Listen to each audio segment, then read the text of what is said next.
పెద్ద మనసుతోటి పెద్ద ఆయన బీసీల గురించి మాట్లాడేందుకు ధన్యవాదాలు. కానీ ఒకసారి వాస్తవ పరిస్థితి కూడా తెలుసుకో అన్నగారు. గౌరవ సభ్యునికి నేను వాస్తవ రికార్డ్ ప్రకారం తెలియజేస్తా ఉన్నా. 10 సంవత్సరాలుగా 95 కోట్లు కేటాయించి 10 కోట్లు మాత్రమే ఖర్చు చేసిన అధ్యక్ష. దాంతో వాళ్ళు ఎందుకు సంఘాలు గుద్దుకుంటారో బాగా మేము చేసినామని చెప్పుకుంటారో నాకు అర్థం కాలే. 10 సంవత్సరాల బీసీలకు సంబంధించి భవనాలకు సంబంధించి స్థలాలు కేటాయించినని చెప్తున్నారు. స్థలాలు కేటాయించినప్పుడు స్థలంతో పాటు అక్కడ ఉన్నటువంటి నీటి సౌకర్యము, దానికి సంబంధించిన మౌలిక సదుపాయాలు అవన్నీ మీరు ఏర్పాటు చేయాల్సిన అవసరం ఉండే. మీరేమో గొప్ప చెప్పుకొని చేస్తూ ఉన్నారు. ఎవరైనా, నేను కూడా ఒక బీసీ బిడ్డను, బీసీలకి తెలంగాణ ప్రభుత్వంలో ప్రాతినిధ్యం వహిస్తూ ఉన్నాను. తప్పకుండా వారి పట్ల పూర్తి శ్రద్ధ నాకు ఉంది. ఆర్య కుటుంబస్తులకు సంబంధించిన మీటింగ్ వాళ్ళకి సంబంధించిన సమావేశం వెళ్ళినప్పుడు చెప్పిన తెలంగాణ గత ప్రభుత్వ నిర్వాహకం వల్ల ఆర్థిక సంక్షోభం ఉంది.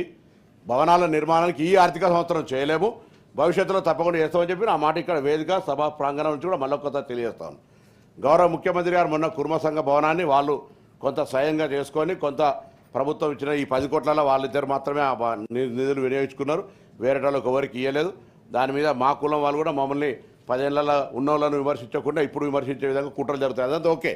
ఇప్పుడు నేను చెప్తున్న సబ్జెక్టు 42 భవనాలకు వీళ్ళు ల్యాండ్ కేటాయించారు అధ్యక్ష.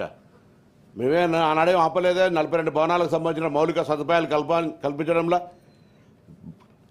అవి కల్పించినట్టయితే బాగుంటుండే. దాని తర్వాత ఈరోజు ప్రశ్న అడిగింది జిల్లాలకు సంబంధించి.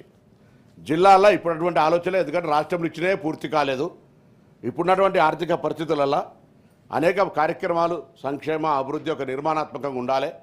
ఏదో పైన పటారం లోన లోటారం ఇందులో ఊపర్ శర్వాణి అందరు పరిశాన్ అన్నట్టుగా ఆర్భాటానికి పోయే ఆలోచనతో లేం. పక్కడబందిగా ఉన్నటువంటి పరిస్థితులు, మౌలిక సదుపాయాలు, నిధులు, వాటన్నిటికి సంబంధించి బలహీన వర్గాల పాత్ర, వాటికి ఉండేటువంటి షేర్ తీసుకొని ముందుకుపోతాం. ఇక వీళ్ళు ఇంకా సంబంధించి బలహీన వర్గాలకు సంబంధించి సరే క్వశ్చన్ ఇంకో డిఫరెంట్ ఉన్నా దానిలో వీళ్ళు బలహీన వర్గాలకు సంబంధించిన అంశం మీద మాట్లాడుతున్నప్పుడు అధ్యక్ష మొత్తం 10 సంవత్సరాల 8,000 కోట్లు కేటాయిస్తే బడ్జెట్లోనే 2,000 కోట్లు దానికి శాంక్షన్ ఇచ్చినారు. శాంక్షన్ ఇచ్చి ఖర్చు చేసింది 800 కోట్ల అధ్యక్ష. ఆ 800 కోట్లలో కూడా 600 కోట్లు 2023-24 అప్పుడు బీసీ బంద్ అప్పుడు, 2018-19 అప్పుడు 2,000 కోట్లు తప్ప 10 సంవత్సరాల బీసీల కొరకు బీసీ కార్పొరేషన్ బీసీ స్కీమ్ తరఫున ₹1 కేటాయించినట్టయితే నేను మీ ముందర ఛాలెంజ్ చేస్తా ఉన్నా. ఏదైనా ఎక్కడైనా చర్చకు సిద్ధం. నేను మా ఫ్లోర్ లీడర్ సభానాయకుడు మధుసూదనాచారి గారు ఉన్నారు, వారిని కూడా నేను ఈ చర్చలు రమ్మని కోరుతా ఉన్నా. బలహీన వర్గాలకు న్యాయం వచ్చిన సంగతి లేదా తక్కలపల్లి రవీంద్రరావు గారు గౌరవ సభ్యులు వచ్చిన పర్లే. 10 సంవత్సరాల ఆర్భాటానికి అట్టహాసానికి ఏం తక్కువ లేదు అధ్యక్ష. నేను దాని గురించి నేను ఇలా విమర్శ చేస్తున్నాను. వారు మాట్లాడిన వారు చెప్తాను. నేనేదో వ్యక్తిగతంగా వరకు పైసలు లేవు ఏం లేవు అని ఇప్పుడు చెప్తాను. ఈ ఆర్థిక సంవత్సరం నేనే అసలు వాస్తవం కామారెడ్డి బీసీ డిక్లరేషన్ మా పార్టీలో నేనే అధ్యక్షుడు. తప్పకుండా మాకు కట్టుబడి ఉన్నాం. మేము ఇలా డిక్లరేషన్ సంబంధించి కూడా దానికి అనుగుణంగా రిజర్వేషన్లు ఇవ్వాలని ఆలోచన చేస్తా ఉన్నాం. దానికి అనుగుణంగా క్యాష్ సర్వే జరుగుతూ ఉంది. ఒక ఎమ్మెల్సీ గౌరవ సభ్యురాలు కవిత గారు ఇచ్చిన ఇంకా చాలామంది ఇవ్వాల్సినటువంటి రాజకీయ పార్టీలలో చాలామంది సభ్యులు ఇవ్వాల్సిన అవసరం ఉంది. సమాచారం వాళ్ళు ఒకసారి వ్యక్తిగతంగా ఆలోచన చేసుకోవాల్సిన అవసరం ఉంది. ఇలా ప్రభుత్వం దృఢ సంకల్పంతో బలహీన వర్గాలు కావచ్చు, ఎస్సీ ఎస్టీ మైనార్టీలందరికీ న్యాయం చేయాలని ఆలోచింది. వారికి సంబంధించిన విద్యాపరంగా ఉండేటువంటి అనేక మందికి న్యాయం చేసే విధంగా ఇలా మెచ్చార్జీలు పెంచడం, లేకపోతే ఇంకా రకరకాల మౌలిక సదుపాయాలు చేస్తాం. విద్య ప్రధానమైనటువంటి విద్యకి ఇచ్చేటువంటి ప్రాధాన్యత విద్యకి ఇస్తా ఉన్నాం. ఆ విధంగా ముందుకు పోతున్న సందర్భంలో తప్పకుండా వారి ఆలోచన ప్రకారంగా మాకు ఒక బాధ్యత ఉంది, ఒక కమిట్మెంట్ ఉంది. కాంగ్రెస్ పార్టీ అంటేనే ఎస్సీ ఎస్టీ బీసీలకు సంబంధించినటువంటి ఒక ఆలోచన చేసే పార్టీ కాబట్టి ఎక్కడ కూడా డివియేట్ కావం. తప్పకుండా వారు పెద్ద మనసు చేసుకొని బలహీన వర్గాల సంక్షేమం గురించి మాట్లాడేది మరొక్కసారి ధన్యవాదాలు తెలియజేస్తూ 100%గా ఈ యొక్క మిగతా కుల భవనాలు అయితే 42 శాంక్షన్ చేశారు, ఇంకా కూడా చేస్తాం. మేము ప్రభుత్వంలోకి వచ్చిన తర్వాతనే మీరు ఏర్పాటు చాలా కాలంగా మున్నూరు కాపు లాంటి కార్పొరేషన్లు లేదా ఇతరత్ర అనేకమైన డిమాండ్ ఉండే వాళ్ళందరూ కూడా 8 కార్పొరేషన్లు ఇచ్చినాం. వాటికి నిధులు కూడా కేటాయిస్తున్నాం. ఈ సంవత్సరం ఉన్నటువంటి పరిస్థితికి వచ్చే సంవత్సరానికి తేడా ఉంటుంది. Backward class is my priority, my government priority. Ravindra Rao గారు. గౌరవ మంత్రి గారు కాస్త ఒక మాట అనగానే ఆవేశానికి గురై చాలా మాట్లాడారు అధ్యక్ష.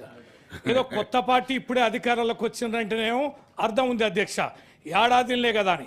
57 సంవత్సరాల అధ్యక్ష వాళ్ళ పార్టీ అధికారం నుండి పరిపాలించింది. తీద్దాం మీ 57 సంవత్సరాల మీ పరిపాలన బీసీల కోసం మీరు ఎంత డబ్బు కేటాయించారు, ఏ కులాలను అభివృద్ధి పరిచారు, మీ గౌడ కమ్యూనిటీకి ఏం చేశారు, యాదవులకు ఏం చేశారు, రజకులకు ఏం చేశారు, ముదిరాజులకు ఏం చేశారు సార్? నేను అదే సార్ అనేది వారన్నదాన్ని చెప్తున్నా. ఏదో బాగా బ్రహ్మాండంగా చేసినామని చెప్పుడు సరైనది కాదు.